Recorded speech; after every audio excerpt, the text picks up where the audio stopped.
Representative Lee of Pennsylvania is recognized. Thank you, Mr. Chairman. There, I think, is no question that we have a child care crisis in this country. In my home state of Pennsylvania, infant and toddler care costs on average about $14,000 per year. And while the average child care worker in my district makes less than $30,000 per year. So it would cost almost half of their annual salary to actually care for their own children in that system. That system is broken. So we should support employers providing child care benefits to their workers. But for every employer represented at our hearing today, how many others don't offer any child care or paid leave when workers have to care for their sick children or other family members?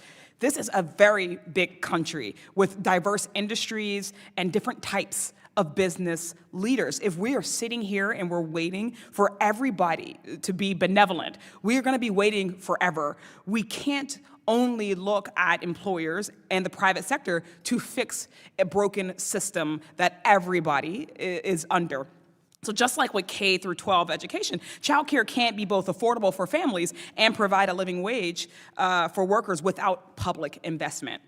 Republicans know this, and yet they're doing everything in their power to undermine public investment in childcare. They've made historic cuts, we know, to SNAP benefits and Medicaid, which over 20% of Pennsylvania's children and childcare workers, rely on. Their budget proposals decrease or eliminate childcare programs altogether.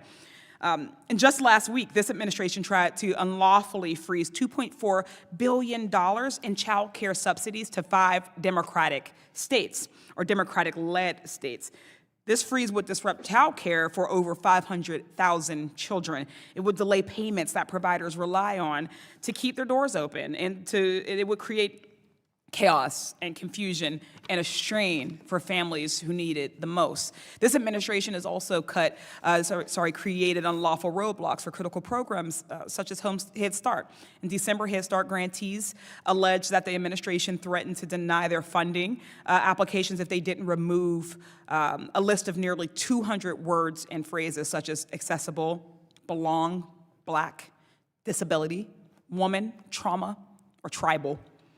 Ms. Masui, aren't Head Start grantees statutorily obligated to provide linguistically and culturally appropriated services and early intervention services for children with disabilities?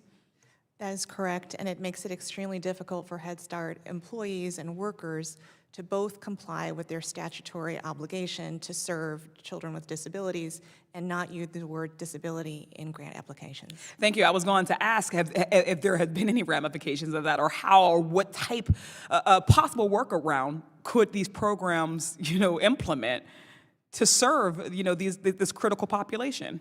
I think it's an ongoing struggle to do that. And again, having uncertainty, not knowing what the outcome is going to be if a word is chosen wrong or written wrongly. These are workers who are worried for their jobs as well as for caring for the children in their care. And so any kind of additional burden, obligation, uncertainty, fear makes it even more difficult to do that.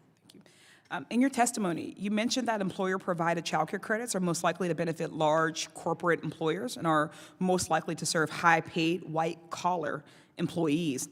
If the goal is creating the best access to child care for the most workers, are employer-provided child care credits the best way to go? And if not, what direction do you believe would be better?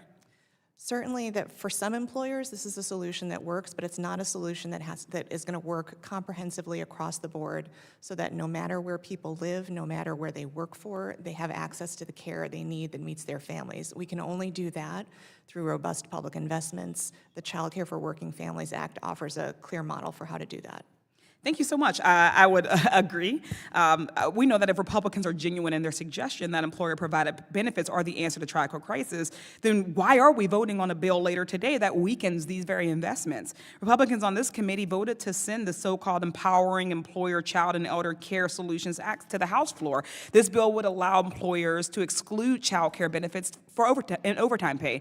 If an employee is working overtime, they have an even greater need for child care, and this bill will remove the resources that they depend on. So that is why I am submitting an amendment to replace that bill with the Childcare for Working Families Act. It's legislation that I introduced with Ranking Member Scott that would expand public investment in childcare and get us closer to a system that is accessible for all. If my Republican colleagues care about children and families, I encourage them to mark up that bill, the Childcare for Working Families Act. Send that to the floor, and let's talk about comprehensive approaches that will help all families across our country, and not just those who are the most privileged or those who are in underemployment with employers who have taken upon themselves to implement solutions that are not as wide-reaching as we would need them to be. I thank you so much for your time, and I yield back.